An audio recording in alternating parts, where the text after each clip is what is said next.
મોરબી જ્યાં જેતપુર ગામે ખેડૂત આંદોલનનો આજે 7મો દિવસ છે। આંદોલન સમિતિ લેવા અધિકારીઓ આવતા હોવાનો અમૃત્યાનો આરોપ।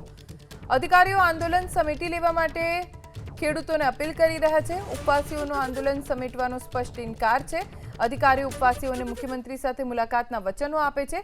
કારાભાઈ અમૃત્યાએ અધિકારીઓને સ્પષ્ટ શબ્દોમાં જવાબ આપ્યો। મુખ્યમંત્રી પત્ર લખી સમય ફાળવે તો જ ગાંધીનગર અમે જવા તૈયાર છીએ।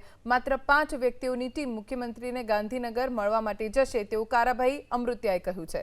કારાભાઈ અમૃત્યા મંત્રી કાંતિભાઈ અમૃત્યાના ભાઈ છે અને ખેડૂતોના આ આંદોલનમાં સૌથી મોટા સમર્થક છે।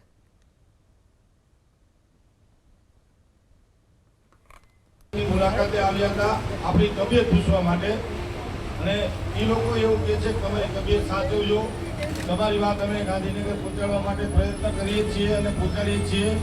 ટૂંક સમયમાં એ લોકો પોઝિટિવ જ છે આપણા માટે। એટલે આ એક વાત થઈ હતી કે આપણી તબિયતનું પૂછવા માટે જ આવ્યા હતા અને એવું કહેતા હતા કે તબિયત સાચવજો મિત્રો, બાકી બીજી કાંઈ આગળ વાત થઈ નથી। આપણે ગાંધીનગર બોલાવે છે, આપણે જ્યારે ગાંધીનગર જવાનું થશે ત્યારે આપણે જાણ કરશું।